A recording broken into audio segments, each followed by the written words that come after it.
창세기 강의 76번째 함께 찬양함으로 시작하겠습니다.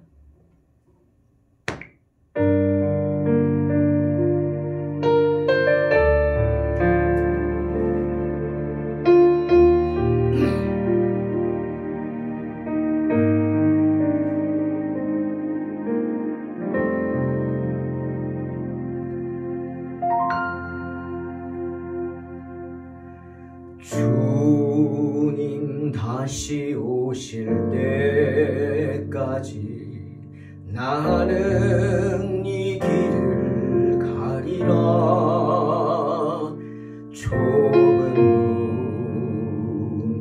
좁은 길 나의 십자가 지고 나의 가는 이 길 끝에서 나는 주님을 보리라. 영광의 내 주님 나를 맞아주신 주님 다시 오실 때까지 나는 일어나 달려가리라. 주의 영광 온 땅 덮을 때 나는 일어나 노래하리. 내 사모하는 주님 온 세상 구주시라. 내 사모하는 주님 영광의 왕이시라.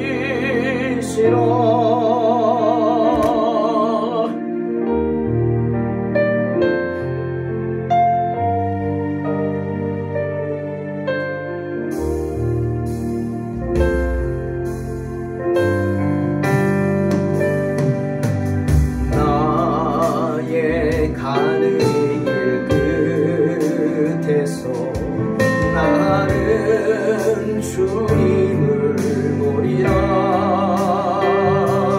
영광의 내 주님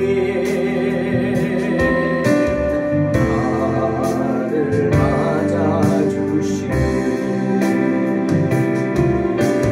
주님 다시 오실 때까지 나는 일어나 달려가리라. 주의 영광 온 땅 덮을 때 나는 일어나 노래하리. 내 사모하는 주님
창세기 15장 7절로 11절 말씀입니다. 봉독합니다.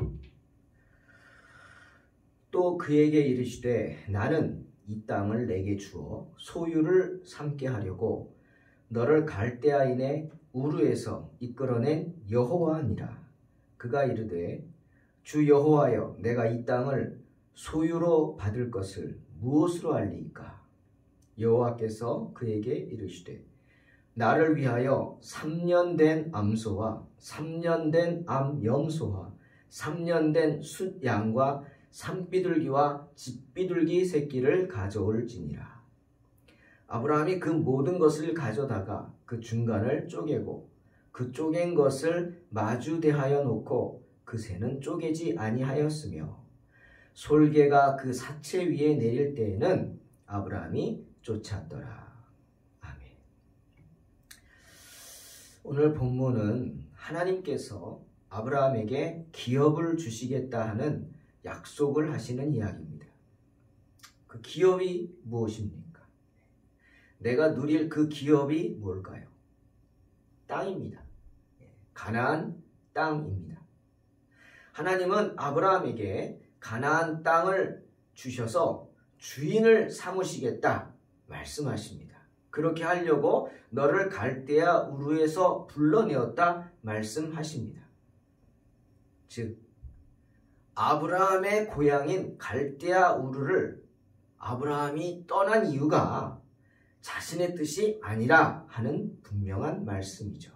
여러분, 사람들이 왜 자기가 살던 고향을 떠납니까?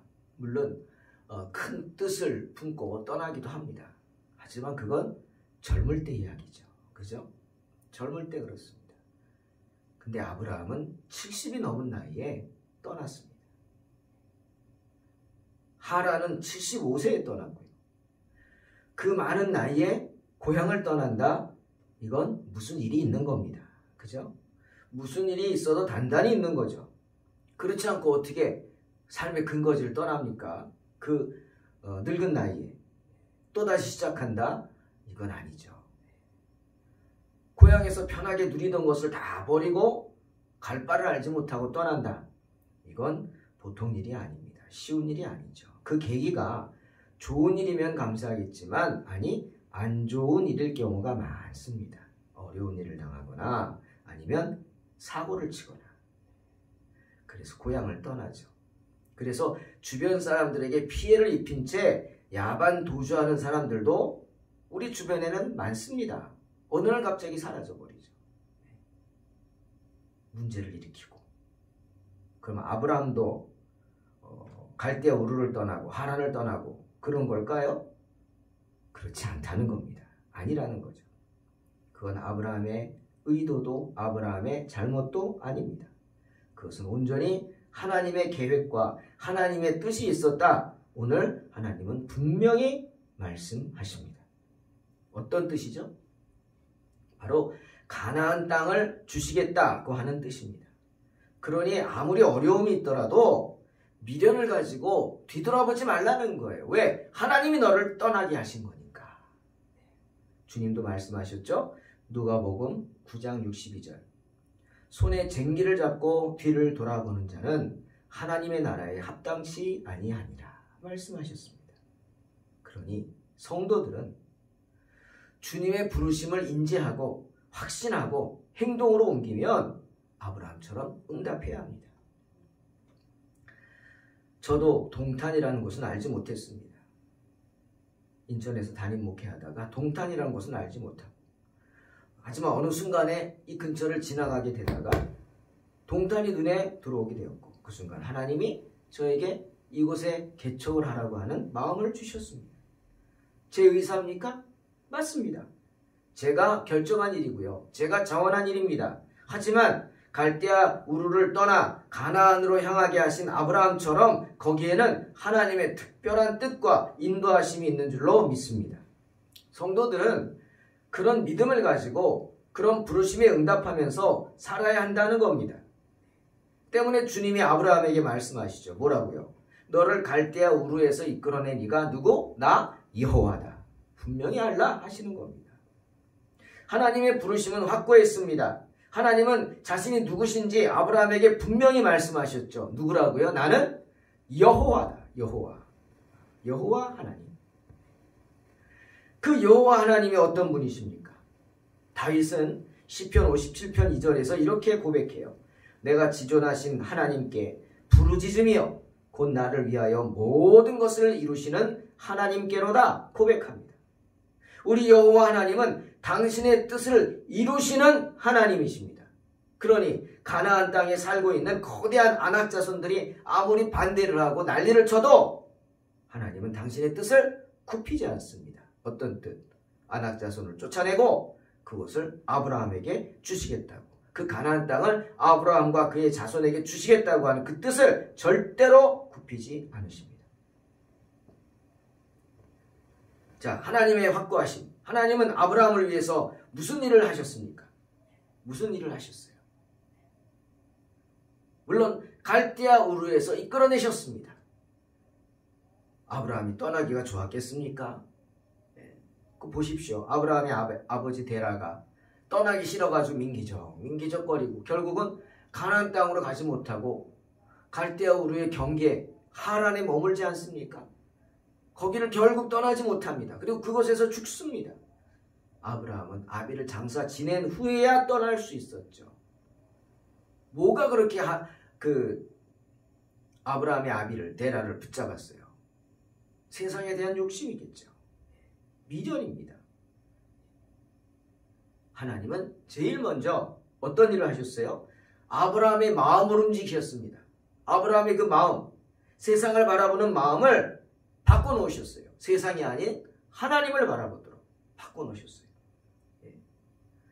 요한복음 6장 38절에서 주님이 유대인들에게 이렇게 말씀하셨어요.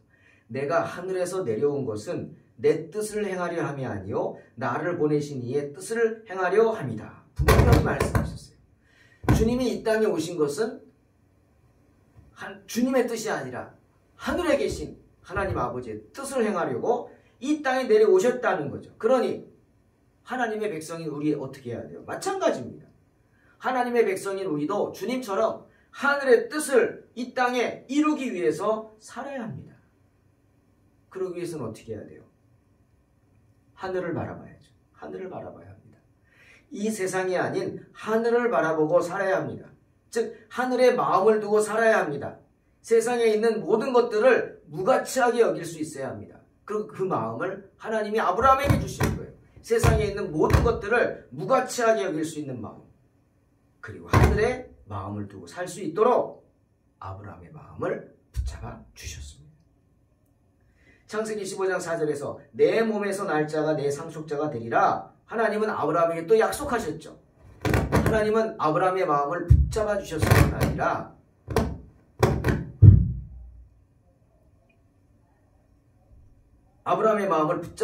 뿐 아니라 아브라함에게 약속하셨습니다. 이사야 66장 9절 여호와께서 이르시되 내가 아이를 갖도록 하였은즉 해산하게 하지 아니하겠느냐. 내 하나님이 이르시되 나는 해산하게 하는 이인즉 어찌 태를 닫겠느냐 말씀하십니다. 이게 바로 아브라함에게 하신 약속이죠. 뭐예요? 임신케 하신다 약속하셨어요. 그러면 태를 닫겠습니까? 태를 닫고 어떻게 임신을 해요? 태를 당연히 열어주시죠. 믿습니다. 믿으라는 거예요.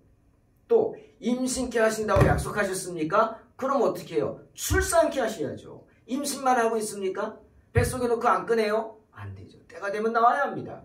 그러니 하나님은 반드시 임신한 여인이 출산하게 하십니다. 하나님께서 아브라함에게 그런 귀한 약속을 주신 거예요. 하늘을 바라보는 마음을 주셨고 또 이런 귀한 약속도 주셨습니다. 그리고 또 하나님의 확고하심, 하나님이 아브라함을 위해서 어떤 일을 계획하셨습니까? 정말 놀라운 비밀이 있죠. 하나님은요 아브라함에게 가나안 땅을 차지하게 하실 뿐 아니라 그것을 기업으로 주시기를 계획하셨습니다. 네. 자, 7절 나는 이 땅을 내게 주어 소유를 삼게 하려고 라고 말씀하셨어요. 갈대아 우르에서 너를 이끌어낸 여호와다. 소유를 삼게 한다. 이게 뭡니까? 바로 강건함의 축복입니다. 여러분, 사랑하는 성도 여러분, 복을 받는 것도 중요합니다. 하지만 더 중요한 게 뭔지 아십니까? 복을 지키는 것입니다. 받은 복을. 네? 물질에 대해서 그 얘기하는 거예요. 물질 중요합니다. 물질 없으면 안 됩니다. 세상엔 물질이 있어야 사니까. 그렇죠? 먹고 살고 자고 입고. 예? 하지만 그 물질 누리는 게 중요합니다. 열심히 평생을 고생해서 돈을 벌었습니다. 자, 이제는 좀 쓸만합니다. 어떻게 했어요? 어리석은 부자처럼 가자. 그리고 하나님이 그날 불러가십니다. 그러면 아무 소용없는 거예요. 그럼 네가 모아놓은 것이 누구 것이 되겠느냐? 하나님이 비웃지 않습니까? 네? 돈은 많은데 먹을 건강이 없으면 맛있는 것도 그림의 떡이에요. 못 먹습니다. 그러니까 어떻게 해요? 그 복을 누리는 게 중요하죠. 그게 바로 사도 요한이 말한 겁니다. 요한삼서 1장 2절에 뭐라고 축복했어요? 삼박자 축복이라는 것. 세 번째 축복 중요한 거예요. 사랑하는 자여, 영혼이 잘된 같이 범사가 잘되고 또 세 번째 게 뭐예요? 강건하기를 간구한다 그랬어요. 영혼이 잘되고 범사가 잘되고 그 영혼과 범사가 잘되는 것을 누리는 축복, 강건함의 축복. 바로 하나님은 아브라함에게 이 강건함의 축복을 말씀하십니다. 요한삼서 1장 2절에 그 강건함이란 단어, 헬라어로 휘게아이노라는 단어인데요. 그 뜻이 이런 뜻이 있습니다. 은혜를 지키는 강한 사람이란 뜻이에요. 강건함이란 은혜를 지키는 강한 사람이 되라. 이렇게 요한이 축복하는 거예요. 너희가 받은 영혼의 은혜, 범사의 은혜를 지키는 강건한 사람이 되라 하고 축복하신 거예요. 무슨 소리예요? 경건하게 지내라는 거예요. 네? 타락하지 말라는 거예요. 세상 정욕에 타락하여서 경건함을 잃지 말라는 거죠. 그런 은혜를 지키는 강한 사람이 되라 축복하는 겁니다. 받은 은혜를 지킬 수 있는, 주님의 은혜를 지킬 수 있는 축복을 받으라 하는 것이죠. 그런데 여호와 하나님께서 아브라함에게 그런 축복을 주신다 하시는 겁니다. 가나안을 차지할 뿐 아니라 가나안을 기업으로 받아서 복을 누리게 하는 축복을 주시겠다 계획하셨다는 겁니다. 놀라운 것이죠? 이런 축복을 받으시기를 주의 이름으로 축원합니다. 아멘. 그러자 아브라함은 징조를 구합니다. 여러분, 엄청난 축복인 것을 아브라함도 알았어요. 지금까지 큰 무리들을 이끌고 부리는 사병만 318명이니까 그 가족들까지 하면 뭐 1000명이 넘겠죠. 그 많은 사람들을 이끌고 가는데 땅 한 평 없어요. 그냥 떠돌아다니고 여기가 거긴가 여기가 거긴가 하면서 그냥 하나님이 가라니까 가나안 땅을 헤매고 다닙니다. 그런데 이 가나안 땅 전체가 네 것이라고 하니 얼마나 당황하겠어요. 그래서 아브라함이 묻습니다. 주 여호와여, 내가 이 땅을 소유로 받을 것을 무엇으로 알리까? 징조가 뭐냐는 겁니다. 예? 여러분, 믿음 좋은 아브라함이 뭐 이래? 라고 생각하십니까? 아니요, 그거 아닙니다. 지금 아브라함이 징조를 구한 이유가 있습니다. 예. 크게 두 가지 이유를 우리가 생각할 수 있어요. 첫 번째는 뭐냐면 기도하기 위해서입니다. 내가 기도할 수 있기 때문입니다. 여러분, 기도함으로 내 믿음이 더욱 성장하죠. 왜? 기도하면 응답받으니까. 응답받으니까 더욱 내 믿음이 성장합니다. 병 걸려서 기도해서 응답받고 나은 사람은요, 또 다른 병 걸려도 또 기도합니다. 왜? 기도해서 응답받은 신유의 체험이 있잖아요. 그러니 어떻게? 신유의 은사를 더욱 사모합니다. 더 기도하겠죠. 그겁니다. 아브라함은 자기 믿음을 더욱 성장시키고 견고히 하기를 원했기 때문에 하나님께 기도한 겁니다. 징조를 보여달라고. 응답받겠다 이거죠. 더 크겠다는 거예요, 믿음이. 그리고 또 중요한 이유 하나. 아브라함이 징조를 원한 이유는, 징조가 뭡니까? 사람들 눈에 보여지는 거 아닙니까? 나만 아는 거예요? 아니요. 사람들 눈에 구체적으로 보여지는 현상입니다. 예? 아침에 해가 뜰라 그러면 온 바다 위 하늘이 붉게 물드는 것처럼. 그리고 저녁에 해가 질 때 어떻게 해요? 온 바다가 붉은 빛으로 물드는 거죠. 그거 보면 우리가 알잖아요. 해가 지려나 보다. 해가 뜨려나 보다. 징조죠. 그런 것처럼 징조는 많은 사람에게 보여지는 겁니다. 그러니 아브라함이 징조를 요구한 건 뭐예요? 자기가 거느린 사람들, 자기를 따르는 사람들에게 하나님이 살아계신 분이다. 여호와 하나님이 누구냐? 너희들이 아는 그런 이방의 우상이 아니라 이 세상에 하나뿐인 하나님, 살아계신 하나님이다. 알려주기를 원했기 때문입니다. 하나님의 가시적인 그런 나타나심을 통해서 그 약속을 확증하고 싶은 거예요.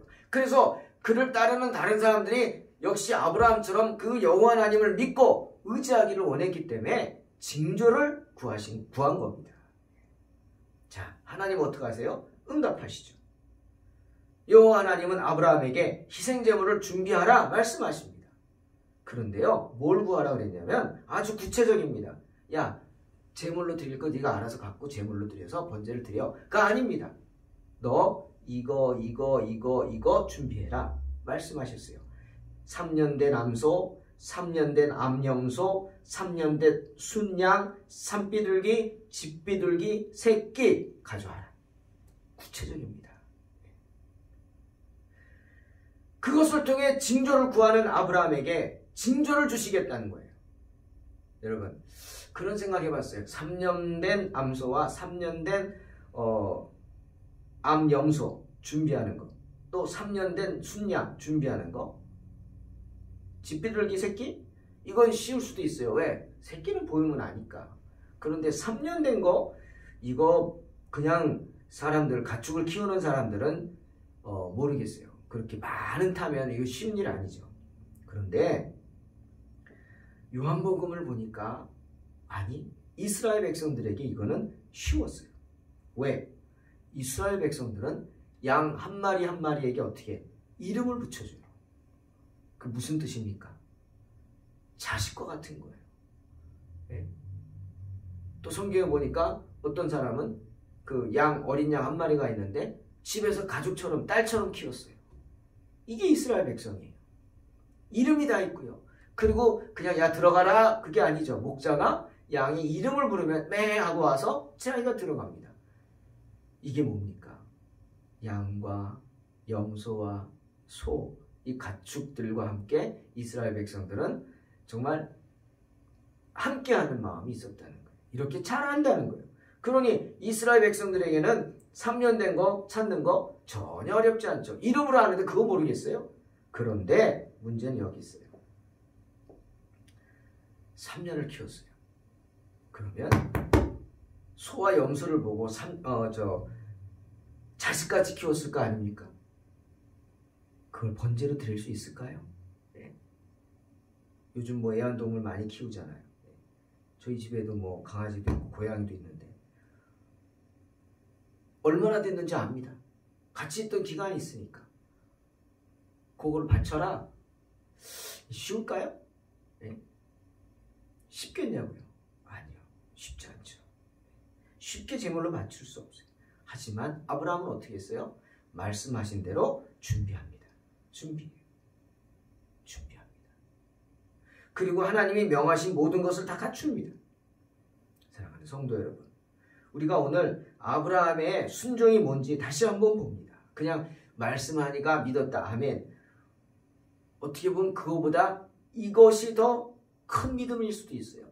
자기와 함께 가축처럼. 그렇다고 아브라함이 다른 사람 걸 빼앗아 오겠어요? 다른 사람이 키우던 거, 야 3년 된 거 하나 갖고 와라. 그렇게 하지 않을 거예요. 하나님이 그거 기뻐하시겠어요? 사랑과 정성이 없는데 내가 키우던 거, 내가 키우던 것에서 바쳤겠죠. 여기서 아브라함의 믿음을 한 번 더 생각해 봅니다. 그리고 아브라함처럼 자기의 신앙을 굳게 하려고 하는 사람들은요, 특히 하나님의 은혜, 응답을 받으려고 하는 사람들은 아브라함처럼 하나님께 정성을 다해서 제사를 드려야 합니다.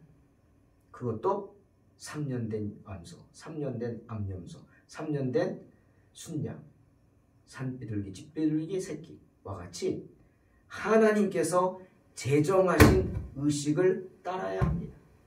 마음만 믿는다고 하는 거 아닙니다. 하나님 앞에 나와서 내가 마음만 있다고 하면 안 되고 그 마음을 표현해야 합니다. 보여드려야 합니다. 하나님 앞에 나와 예배를 드려야 하는 거예요. 그것도 아브라함 어떻게 했어요?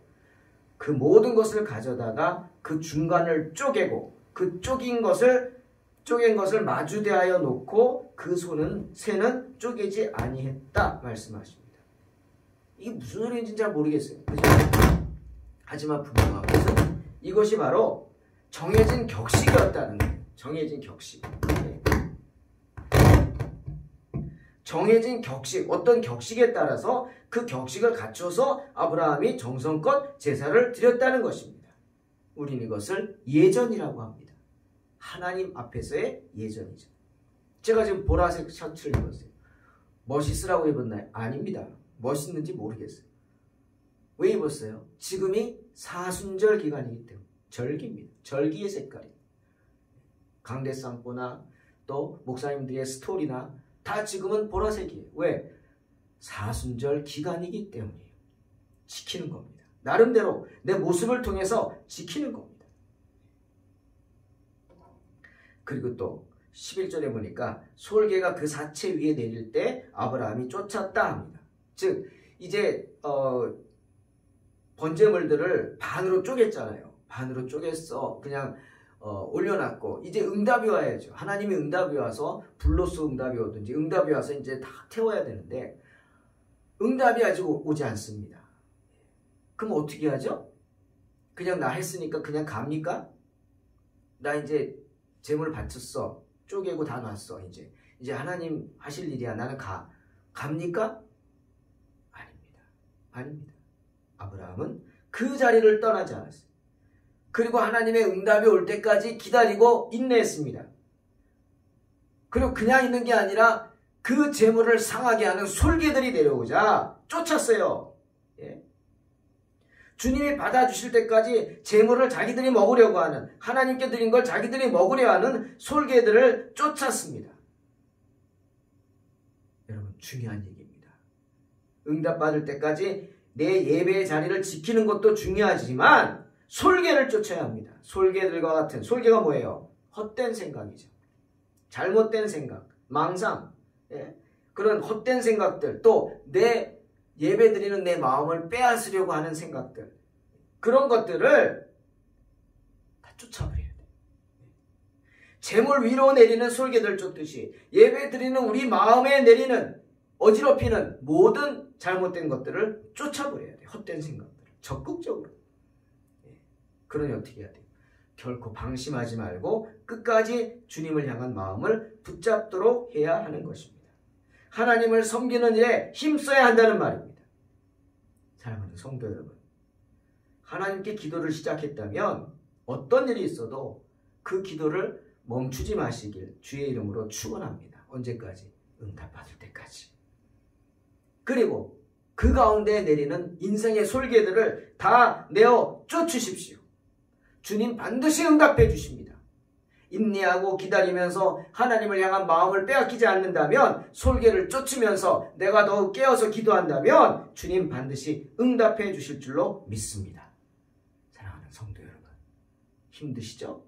힘들수록 여러분이 있어야 할 그 자리, 내가 있어야 할 내 예배, 내 자리를 지킴으로 승리하시기를 주님의 이름으로 축원합니다. 기도하겠습니다. 하나님 아버지, 감사합니다. 어리석은 인생들, 정말 불쌍한 인생들을 긍휼히 여겨주시고 주님, 오직 주님만 바라보며 나아갈 수 있도록 축복하여 주시옵소서. 아브라함처럼 정말 예배의 자리를 지키며 하나님께 제물을 드리는 것을 쉬지 않도록 축복하여 주시옵소서. 주님이 함께해 주실 줄로 믿습니다. 주님 붙잡아 주시옵소서. 예수님의 이름으로 기도하옵나이다. 아멘. 믿음으로 승리하시기 바랍니다.